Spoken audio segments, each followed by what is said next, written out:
Hello दोस्तों, नमस्कार। SM के से चैनल में मैं आप सब का दिल से बहुत बहुत स्वागत करता हूँ। यस दोस्तों, आज के दिन की बात करें, जैसे कि इसके पहले का वीडियो आप लोगों ने देख लिया।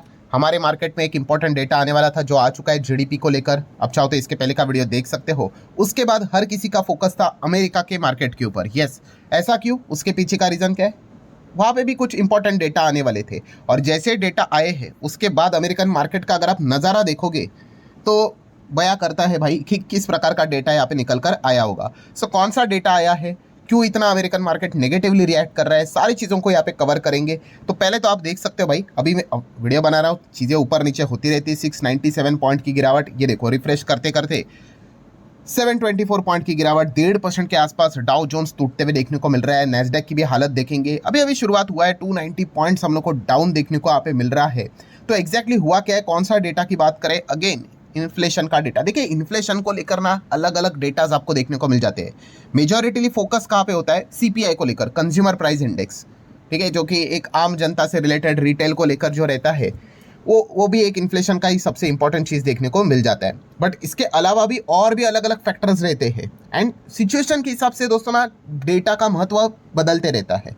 अभी अगर देखा गया, इन्फ्लेशन ये एक सबसे इंपॉर्टेंट कंसर्न यहाँ पे बनते हुए देखने को मिल चुका है। एंड अगर आप चेक करोगे यहाँ पे जो अमेरिका का पीपीआई का डेटा है, जो कि आपको ईयरली देखने को मिलता है, उसी के साथ साथ आपको मंथली भी देखने को मिल जाता है। वो पब्लिश होते हुए देखने को मिला है। ईयरली आप यहाँ पे चेक कर सकते हो, बट खास करके फोकस किसके ऊपर था? Monthly data. एंड जैसे वो डेटा सामने आया, लास्ट टाइम देख सकते 0.4 था, अनुमान था 0.3 कम होगा, और यहाँ पे आप चेक कर सकते हो अनुमान से भी ज़्यादा और लास्ट टाइम से भी ज़्यादा हम लोग को ये डेटा आते हुए देखने को यहाँ पे मिला है। एंड इसी चीज़ के चलते मतलब क्या है दोस्तों, आप देख सकते PPI jump 0.5% exceeding expectation and previous figure, दोनों की अगर बात कर ले, दोनों से ज़्यादा हम लोग को बढ़कर आते हुए देखने को यहाँ पे मिला है। प्लस उसी के साथ साथ अगर हम बात कर ले कोर होलसेल प्राइस की भी अगर बात कर ले, जो जैन का डेटा जो रहता है, फरवरी चल रहा है ना, फरवरी जब तक खत्म नहीं होगा भाई, ये पुराने मंथ के डेटा होते हैं जो खत्म हो जाता है। यहाँ पे भी आप देख सकते हैं जंप हम लोग को देखने को मिले। और इंपॉर्टेंट पॉइंट क्या है, जो एक्सपेक्ट किया गया था उससे कई गुना ज़्यादा हम लोग को ये डेटा देखने को यहाँ पे मिला है। मतलब समरी के फॉर्म में अगर मैं एक लाइन में बात बोल दूँ तो इन्फ्लेशन को लेकर अमेरिकन मार्केट में जो चिंता हम लोग को देखने को यहाँ पे मिल रही है, वो और ज़्यादा बढ़ती हुई देखने को यहाँ पे मिल रही है। और इससे होता क्या है, कुल मिला के मतलब बोलते हैं ना, जो सारा गणित आकर मिल कहाँ पे जाता है भाई, इन्फ्लेशन अगर ज़्यादा तो रेट कट के सपने देखना छोड़ देना चाहिए। ठीक है, अगर आप फेड के चेयरपर्सन हो, फेड के मेंबर्स हो, हायर इन्फ्लेशन रहेगा तो आप रेट कट के फेवर में बात नहीं कर सकते। रेट कट करने के लिए क्या चाहिए भाई? इन्फ्लेशन का नीचे आना बहुत इंपॉर्टेंट होता है, तभी जाके रेट कट के बारे में विचार किया जा सकता है। और जब इन्फ्लेशन ही हायर लेवल पे है तो फिर हम रेट कट के बारे में कैसे सोच पाएंगे? और यही सबसे बड़ा दिक्कत अमेरिकन मार्केट में हम लोग को बार बार आते हुए देखने को यहाँ पे मिल रहा है। मतलब क्या है, ये डेटा देखकर अमेरिकन मार्केट में क्या थियरी अभी हम लोग को देखने को मिल रही है, क्या बॉस अभी आने वाले जो फेड के जो मीटिंग्स रहेंगी उसमें इंटरेस्ट रेट कट के बारे में सोचना ही गलत रहेगा। अगली बार देखेंगे भाई, नया डेटा आएगा तब। इसी चीज़ को लेकर कि रेट कट शायद से नहीं होगा, ये मार्केट मान के चल रहा है। डिसअपॉइंटमेंट के चलते ही हम लोग को अमेरिकन मार्केट अब देख सकते हो किस प्रकार से गिरते हुए देखने को मिल रहा है, जो आप यहाँ पे देख सकते हो। ठीक है, नैस्डैक भी अगर आप देखोगे तो इसी हिसाब से हम लोग को ऑलमोस्ट 1% के आसपास हम लोग को टूटते हुए देखने को मिल रहा है। और इसमें सबसे बड़ी प्रॉब्लम क्या है कि जो अभी ये डेटा देखने को मिल रहा है, एंड जैसे अभी बताया कि और ये प्रॉब्लम बड़ी हो रही है, कैसे बड़ी हो रही है वो अभी मैं आपको बताना चाहूँगा। बट उससे पहले आपको जस्ट एक क्विक रिमाइंडर देना चाहूँगा, कल है सैटरडे, तो इस चैनल के ऊपर एक नया लेक्चर अपलोड होने वाला है। इस चैनल को फॉलो कर लेना, लिंक आपको ऊपर आई बटन पे नीचे डिस्क्रिप्शन में मिलेगा। और let's learn stock market and finance, इस चैनल को भी फॉलो कर लेना। संडे के दिन इस चैनल पे भी एक नया लेक्चर अपलोड हो जाएगा, इसका लिंक भी ऊपर आई बटन पे नीचे डिस्क्रिप्शन में मिल जाएगा। ठीक है दोस्तों, हम प्रॉब्लम की बात कर रहे थे। मतलब देखिए, इन्फ्लेशन को कम करना है, कंट्रोल करना है, तब जाके रेट कट बेट कट के चांसेस रहेंगे। बट प्रॉब्लम क्या हो रहा है? सबसे बड़ा प्रॉब्लम है भाई ट्रंप और उसके टैरिफ। ये जो टैरिफ जो रहता है, इस चीज़ के चलते हर कोई परेशान है। अमेरिका वाले भी परेशान है। वहाँ पे व्यापारी जो लोग थे, बिजनेस वाले लोग थे, वही तो गए थे कोर्ट में कि भाई हटाओ इसको, ये जो टैरिफ लगाए। क्यों? क्योंकि उनके जेब से वो पैसे यहाँ पे जाते हैं। मतलब उनके जेब से जाते हैं, मतलब क्या कि उनका माल कम बिकता है। ठीक है, रिटेलर्स के ऊपर अगर वो डाल देते तो कम ही बिकेगा, और अगर खुद बेयर करेंगे तो भाई उनका नुकसान होगा। ये टैरिफ के चलते भी क्या होता है, इन्फ्लेशन बढ़ जाता है भाई। की टैरिफ मतलब क्या भाई? एक्स्ट्रा टैक्स ही तो है वो। $100 की चीज़ जितना टैरिफ लगाओगे, 25 बोलेगे तो 125, 50 बोलेगे तो 150। तो इससे क्या होता है, महंगाई हम लोग को बढ़ते हुए देखने को यहाँ पे मिल जाती है। एंड जितनी महंगाई यहाँ पे बढ़ते हुए देखने को यहाँ पे मिलेगी, उतना ही ज़्यादा रेट कट के चांसेस हम लोग को कम देखने को यहाँ पे मिलेंगे। और इसी सिचुएशन में एआई और ज़्यादा प्रॉब्लम क्रिएट करते हुए देखने को यहाँ पे मिल रहा है। देखो, सबसे पहले तो बात अगर मैं कर दूँ एआई की, तो एआई आप सभी लोगों को पता ही है, एआई को भी क्या चाहिए, सबसे बड़ा जो उसका ऑक्सीजन है, क्या ऑक्सीजन है उसका, यस, उसको भी भाई फंडिंग चाहिए।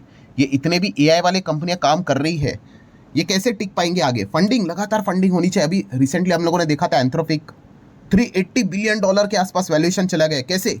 $30 बिलियन की फंडिंग ले ली उन्होंने। तो लगातार फंडिंग उनको मिलना चाहिए, पैसा यहाँ पे लगातार मिलना चाहिए, तभी तो जाके तो पैसे तो मिलेगी, बट अगर रेट हायर लेवल पे रहेंगे तो फंडिंग काफ़ी कॉस्टली पड़ेगी इनको। सो जितना रेट्स नीचे रहेंगे तो इनको भी फंडिंग करने में थोड़ा आसानी होगी, कम ब्याज के ऊपर पैसा यहाँ पे उठा पाएंगे। सो इसीलिए आप देख सकते हैं जब भी इस प्रकार की कोई खबर आती है कि जो रेट कट को मना कर दे, तब एआई कंपनीज के स्टॉक भी आपको पिटते हुए देखने को यहाँ पे मिल जाते हैं। सो जिनको ये चीज़ नहीं पता होती है वो एकदम शॉक हो जाते हैं, अरे भाई हुआ क्या है, एआई वाली कंपनियां क्यों परेशान हो रही। तो ये इसके पीछे अलग अलग रीजंस होते हैं दोस्तों। मार्केट इतना सा नहीं है, मार्केट बहुत बड़ा समंदर है, किधर से कौन सी खबर कब आकर वहाँ पे नेगेटिव रिएक्शन देखने को मिल जाए, पॉजिटिव रिएक्शन देखने को मिल जाए, इसको ढूंढना भी काफ़ी एक चैलेंजिंग पार्ट रहता है। सो एआई कंपनी के लिए हमेशा याद रखना, कोई भी ऐसी खबर कि रेट कट को दूर ढकेल दे, वो एआई कंपनीज को तकलीफ देगी ही देगी। एंड सेकंड पार्ट की अगर हम लोग यहाँ पे बात कर ले, एआई क्या प्रॉब्लम क्रिएट कर रहा है, तो आप सभी लोगों को पता ही है, यस, बहुत सारे जॉब लॉसेस भी हम लोग को देखने को यहाँ पे मिल रहे हैं। अभी आज के दिन का पहला वीडियो भी आप लोगों ने देखा ही होगा, इन्हीं के बारे में मैंने आप लोगों को बताया था। जैक डॉर्से की बात कर ले, ब्लॉक की अगर बात कर ले, तो उन्होंने क्या कर दिया, 50% लोगों को निकाल दिया। बोलते एआई इनका काम कर लेगा। 50% मतलब कितने, 4000 लोगों को निकाल दिया। 4000 लोग अभी इनके ऑफिस में है, 4000 लोगों को निकाल दिया। तो इस चीज़ के चलते कंपनी की तो बल्ली बल्ली हो गई। आप देख सकते हैं यहाँ पे, ये देखो ब्लॉक का स्टॉक तो भाई 15-16% ऊपर है। वो प्री ओपन मार्केट से भी एक अंदाजा यहाँ पे आया था कि इतना तो भागेगा, क्यों, कंपनी का तो फायदा ही है ना भाई। एक्सपेंसेस यहाँ पे बचेंगे, एक्सपेंस कम होगा तो ऑटोमेटिकली प्रॉफिट बढ़ता है, मार्जिन बढ़ते हैं, अर्निंग्स यहाँ पे बढ़ते हैं। बट इसमें दिक्कत क्या होती है दोस्तों, दिक्कत ये हो जाती है कि जो लोगों को काम से यहाँ पे निकाला हुआ है, अभी जैसे अभी मैंने आपको बताया कि मान लो अभी रफली 8000 लोग इनके ऑफिस में थे, 4000 को भाई हटा दिया, 4000 आज भी है, ठीक है। सो ये जो 4000 लोगों को हटा दिया, थोड़ा सा हाइपोथेटिकल एग्जांपल ले रहा हूँ, सब बस समझाने के लिए। सो ऑब्वियसली इनको सैलरी होगी, पैकेजेस होंगे। सो अब वो पैसे उनको यहाँ पे नहीं मिलेंगे। सो पैसे नहीं होंगे तो भाई वो खर्च कैसे करेंगे, घर कैसे लेंगे, गाड़ी कैसे लेंगे, चीज़ें कैसे खरीदेंगे। सो ऑटोमेटिकली क्या हो जाएगा, उनके जीडीपी के ऊपर भी उसका इम्पैक्ट हम लोग को देखने को यहाँ पे मिल जाता है। एंड जो बाकी के लोग हैं, अगर आपको ऐसा लग रहा होगा सर उनको तो मिलेगा, उनको डबल ट्रिपल मिल जाएगा, उनका पैकेज भी, मतलब एआई क्या करने वाला है, मैं इसके पहले भी आपको बता चुका हूँ। ये जो के शेप विक्ट्री कैसी होती है, वैसे होगा कि मतलब जिसको नहीं मिलेगा ना उसको कुछ भी नहीं मिलेगा, और बाकी तो कमाने वाले ऐसे अरबपति खरबपति बन जाएगी कि आप सोच भी नहीं सकते। सो यही चीज़ हो रही है। और इसीलिए अगर भाई मैं बात कर रही, ये देखो आप स्टॉक भी देख सकते हैं कि इस प्रकार से भागा है। इलॉन मस्क ने तक ये बात पहले भी वॉर्न यहाँ पे की थी। क्या वॉर्न की थी कि AI is far more dangerous than nukes. Nukes मतलब ये जो न्यूक्लियर हथियार विथियार की बात यहाँ पे करते हैं, गोला बारूद की बात करते हैं, एआई उससे भी ज़्यादा खतरनाक है, क्योंकि ये साइलेंटली बहुत सारी चीज़ों को किल कर देगा। और यही चीज़ हम लोग को फिलहाल तो लगातार देखने को यहाँ पे मिल रही है। सो ओवरऑल अगर देखा गया दोस्तों, तो अमेरिकन मार्केट है, देखो जितना रिफ्रेश कर दो भाई उतना ज़्यादा टूटते हुए देखने को मिल रहा है। मेजर रीज़न यही है कि इन्फ्लेशन का डेटा हम लोग को अलग अलग डेटा आते रहते, काफ़ी ख़राब देखने को मिल गया। जितना ख़राब डेटा उतना ज़्यादा रेट कट की उम्मीदें टूट जाती है, एंड उतना ज़्यादा ये बाकी के इंडेक्सेस हम लोग को ब्रेक होते हुए देखने को मिल जाते हैं। नो डाउट आप कहोगे सर जियोपॉलिटिकल टेंशन है, वो है, वो सब पता है हमें पहले से ही, बट इस डेटा का इंतज़ार यहाँ पे चल रहा था। डेटा खराब आ गया और उसके बाद आप यहाँ पे देख सकते हैं, देखिए अभी आर्टिकल्स भी देखने को मिलेंगे, Dow Jones slump on concerning PPI inflation data.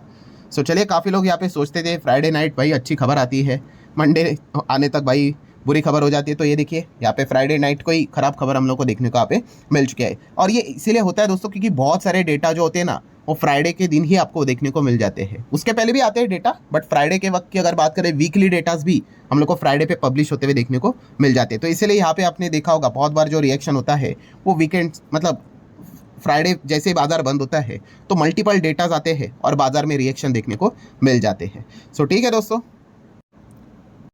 जो भी एक इमीडिएट रिएक्शन था वो जस्ट मैंने आप लोगों के सामने यहाँ पे रखा हुआ है। फिर उसके बाद थोड़ी बहुत रिकवरी यहाँ पे हो जाएगी, वो 400-500 तक यहाँ पे मतलब ऐसे गिरने के बाद थोड़ा रिकवर हो जाता है। ये चीज़ें यहाँ पे चलती रहती है, नॉर्मल बात है। बट मेन पॉइंट क्या है, यस, इन्फ्लेशन का डेटा का जो इंतजार यहाँ पे चल रहा था, वहाँ पे काफ़ी डिसअपॉइंटमेंट वाला परफॉर्मेंस देखने को मिला है, जो ये एक चीज़ बताती है कि रेट कट की उम्मीदें और ज़्यादा कम होते हुए देखने को मिल रही है।